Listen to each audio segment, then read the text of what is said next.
I started to question all this stupid hat shit when I was a kid. When I was a kid, I was a Catholic, at least until I reached the age of reason, okay? So, I was a Catholic for about 2.5 years, something like that. And during that time, one of the things they told us was that if a boy or a man went into a church, he had to remove his hat in order to honor the presence of God. But they had already told me that God was everywhere. So I used to wonder, well, if God is everywhere, why would you even own a hat? Why not show your respect? Don't even buy a fucking hat. And just to confuse things further, they told the women exactly the opposite. Catholic women and girls had to cover their heads when they went into church.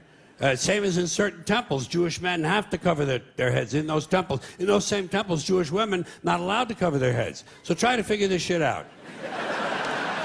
Catholic men and Jewish women, no hats. Catholic women and Jewish men, hats.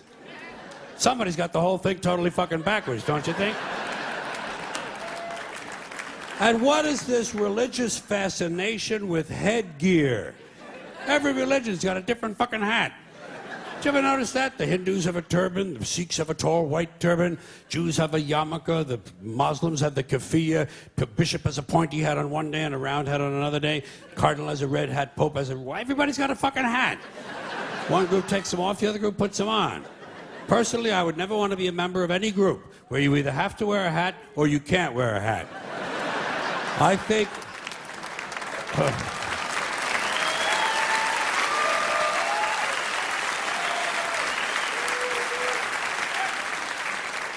I think all religions should have one rule and one rule only: hats optional.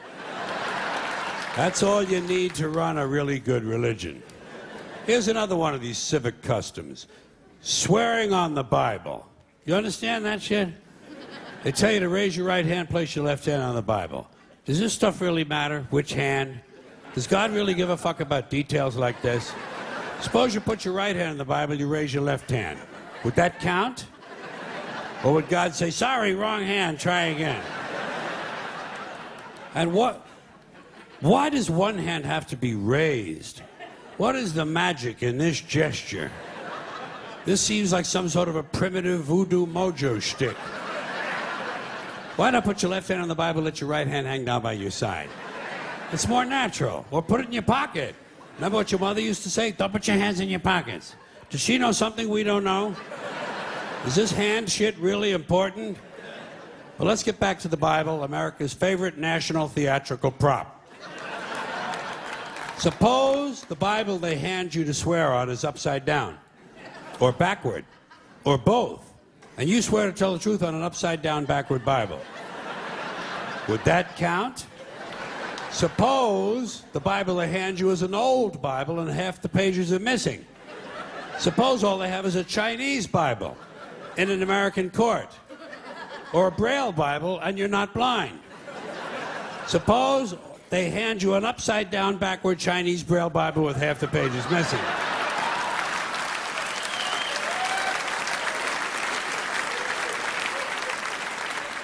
At what point does all of this stuff just break down and become just a lot of stupid shit that somebody made up? They fucking made it up, folks. It's make-believe. It's make-believe. Now, all right. Okay. Let's leave the Bible aside. We'll get back to the science fiction reading later. The more important question is, what is the big deal about swearing to God in the first place? Why does swearing to God mean you're going to tell the truth? Wouldn't affect me. If they said to me, you swear to tell the truth, the whole truth, and nothing but the truth to help you God, I'd say, yeah. I'll tell you about as much truth as the people who wrote that fucking Bible. How do you like that? Huh?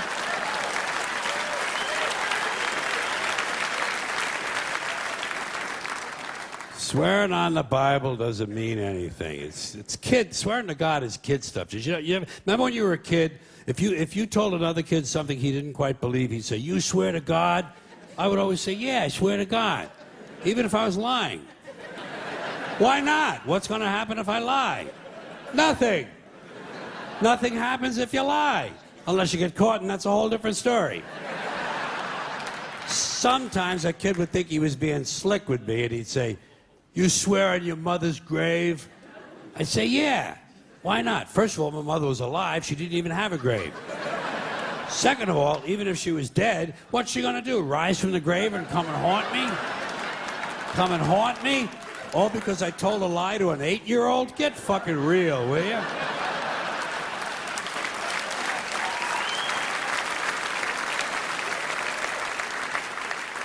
Sometimes I would say, "I swear on my mother's tits." Kids are impressed with things like that. I mean, I don't care about my mother's tits either. I don't care if they fell off. Fuck her. Not my problem. They're your tits, Ma. You keep an eye on them. Swearing to God doesn't mean anything. Swearing on the Bible doesn't mean anything. You know why? Because Bible or no Bible, God or no God, if it suits their purposes, people are going to lie in court. The police do it all the time. All the time. Yes, they do. It's part of their job to protect, to serve, and to commit perjury whenever it supports the state's case. Swearing on the Bible is just one more way of controlling people and keeping them in line, and it's one more thing that holds us back as a species. Here's one more item for you, the last in our civics book: rights. Boy, everyone in this country is always running around yammering about their fucking rights. I have a right, you have no right, we have a right, they don't have a right. Folks, I hate to spoil your fun, but there's no such thing as rights, okay? They're imaginary. We made them up, like the boogeyman, the Three Little Pigs, Pinocchio, Mother Goose, shit like that. Rights are an idea. They're just imaginary. They're a cute idea. Cute. But that's all. Cute and fictional. But if you think you do have rights, let me ask you this. Where do they come from? People say, well, they come from God. They're God-given rights. Oh, fuck. Here we go again. Here we go again. The God excuse. The last refuge of a man with no answers and no argument. It came from God. Anything we can't describe must have come from God. Personally, folks, I believe that if your rights came from God, He would have given you the right to some food every day, and He would have given you the right to a roof over your head. God would have been looking out for you. God would have been looking out for you. You know that? He wouldn't have been worried about making sure you have a gun so you get drunk on Sunday night and kill your girlfriend's parents. But let's say it's true. Let's say God gave us these rights. Why would He give us a certain number of rights? The Bill of Rights in this country has 10 stipulations, okay? 10 rights. And apparently God was doing sloppy work that week because we've had to amend the Bill of Rights an additional 17 times. So God forgot a couple of things, like slavery. Just fucking slipped His mind. But let's say God gave us the original 10. He gave the British 13. The British Bill of Rights has 13 stipulations. The Germans have 29. The Belgians have 25. The Swedish have only 6. And some people in the world have no rights at all. What kind of a fucking goddamn God-given deal is that? No rights at all? Why would God give different people in different countries different numbers of different rights? Boredom? Amusement? Bad arithmetic? Do we find out at long last, after all this time, that God is weak in math skills? Doesn't sound like divine planning to me. Sounds more like human planning. Sounds more like one group trying to control another group. In other words, business as usual in America.